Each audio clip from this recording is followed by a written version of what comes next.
Hello everybody, my name is Caleb Carone and welcome back to the channel. Today I'm going to be showing you my workflow on how I process my astrophotography images, and right now I have the Rosette Nebula. This is like 3 hours of data, and this is with the Rokinon 135mm lens and the ZWO 183 MC Pro camera, which is a color camera, and I use the Extreme filter. So I'm going to show you how I process this photo, or at least my workflow. So first of all, you want to start with mode and then 16-bit. 16-bit, and so you can use your camera raw filter. It opens up all the goodies, and that's really important. So next I like to just make a quick little layer. I'm not going to name them, just for the video. So I go to adjustments, curves, I'm going to do a little curves adjustment like that. Just like that. That's fine. Then I'm going to go to adjustments, levels, and just lower down that black point. Just up to there for now. So we have, get this out of here. We have a uneven light going on here, so we have a brighter area and a darker area, and we want to fix that. So what I'm going to do is go to lasso tool and just lasso around the beautiful rosettes. I'm going to go to select, inverse, filter, and I use something called Gradient Exterminator. This is a very handy tool that I use. It's like around 50 bucks and it's awesome. I'll show you why. So it's going to open up this window, and I'm going to say aggressiveness, medium, detail, medium. That's what I do. So, okay. And as you can tell, it fixed a lot. It fixed a lot there. You can tell that there's a pretty big difference there in light. So that's more even now. So I'm going to move on to some actions that I use with the astronomy set here. And I'm just going to use horizontal banding and vertical banding. So I'm just going to run those real quick, and it should just get rid of just annoying banding in the photo. Just like that. There we go. Boom. It basically removed those lines. Oh yeah, you can tell. I don't know if you can see it on the screen, but it's very subtle. But it actually helped the image. So I'm just gonna make one more layer. Usually I name them, but for the video I'm not gonna name them. I'm just gonna go into camera raw filter and just boost up that clarity, just to bring out more of that nebulosity, like the detail in there. I'll show you what I mean. So that's like normal, kind of like soft, and then bring it up. I'll bring it to 60, why not? And it brings out some more of those details. You can see just a little bit. A little bit of those details kind of pop out, and I love that. So, the stars.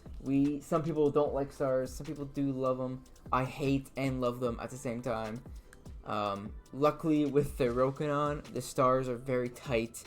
And thanks to the Extreme filter, the stars are really tight.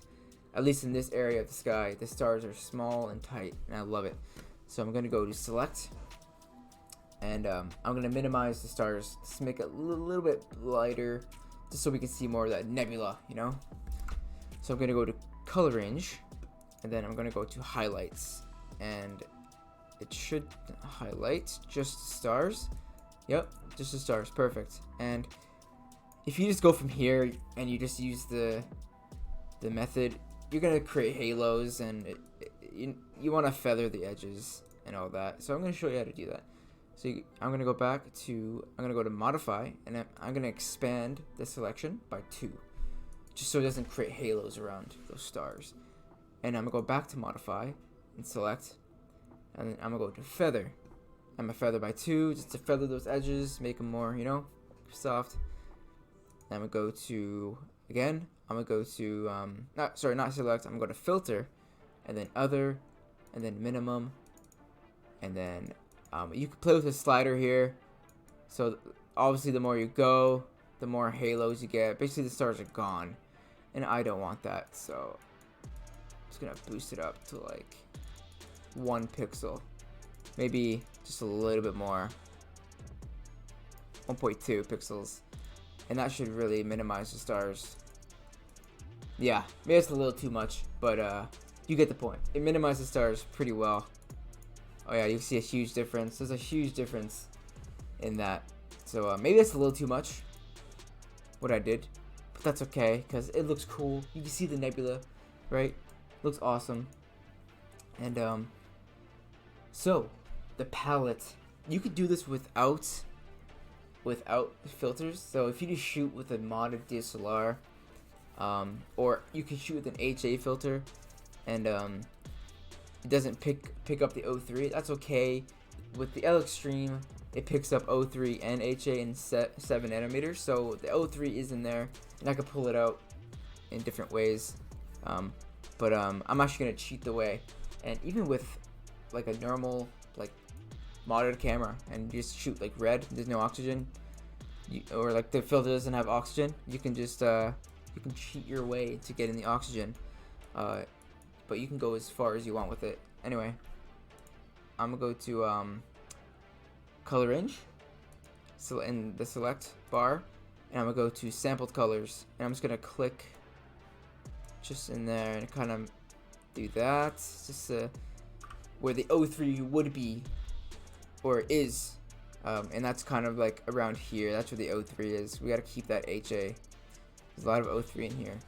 So I'm gonna go back to, this is where the masking comes in. I'm gonna go to select and mask, and that's my selection. Just gonna bump it up, feather it. That looks pretty good. And I'm gonna go to adjustments, and then hue, and I'm just gonna move that slider just a bit. You can do whatever color you want, your choice. With me, I like this palette very much, just like that. It looks beautiful. It's like a blue, purple. I love it. I've been loving this palette. So I'm just gonna merge that down, and there you go. You got a HOO image, just with masking. And with really careful masking, you can get really good results.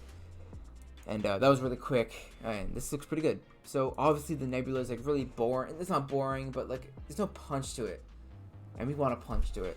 So I'm gonna cheat my way again, and I'm gonna do some masking. Color range. I'm gonna click on the nebula. Let's get a better selection.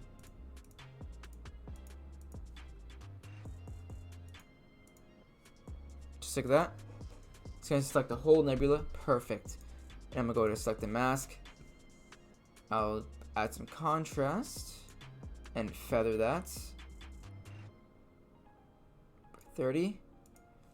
It's feathered. It's gonna give you a weird little marching ants. I'm gonna go to adjustments and then curves and just boost it up a bit. Not too much. I don't want to blow anything out. And there you go. Give it that pop. Give it that pop. That looks pretty cool. And this is the palette I usually do, and I'm actually gonna screw around with the colors right now, and I'll show you how I do that. So that's how you do the palette. So now I'm gonna like play around with the pinks and the purples. This looks pretty good so far, but I want to make it more like, you know. So we're gonna go to filter and then camera raw filter. So the colors in here are like red, pink. So I'm gonna play with the saturation here. Kind of up that red just a bit to make it more of a hot pink. I love hot pink, but we want it to look natural. At least me, natural but punchy at the same time. Just like that. Maybe a 20. Put up to 20, and I'm gonna up that luminance to make it bright. I'll do a 40. Make it nice and bright. It looks punchy. And the second color I want to do is the magentas. So that's like the middle. But that's whatever color you pick. You can put green, whatever color you want. And this I like this shade. This looks good. The blue looks good. So I'm just gonna up that luminance just a bit, just to make it more poppy. Up to like a 35. Let's say maybe up the magentas. Nah, we'll keep it like that. And then I'll go to shadows, maybe play around with the shadows a bit. Maybe the clip, just a little bit of contrast, like a 10. And the shadow is like a 20. Let's get specific here. Just like that. Maybe a little bit more clarity. Okay. That looks pretty good. So if you're following along, awesome. But this is how this looks good from the beginning to that. That looks awesome. I like this. What do you guys think? Pretty cool, right? That's how I process my photos in Photoshop. You can get really good results with Photoshop. If you don't have PixInsight, it doesn't matter. Like with me, it's like I spend money. Like we spend money on astrophotography gear that costs more than PixInsight. But there's something about spending $300 on a program that really like screws with my brain, and I'm like, I don't know if I want to do that. But like, I can always get the trial, which I do. But like, it's like $300 for a program. That's crazy. Even though it's crazy good, like PixInsight's really good. But what you can do with Photoshop is you can get really good results in Photoshop if you're just starting. And I'm rambling, but like, I just want to go on a little rant about that because like, PixInsight's crazy, but if you can't spend $300 on a program, and Photoshop is great, like if you already have it too, like you can get great results. So I'm not saying not to get PixInsight, but PixInsight's awesome, but you can get great results here. Anyway, that is how I process my photos, and if you followed along, that's awesome. Please give the photo or the video a like, and tell me what you thought about this video. And I appreciate you guys watching.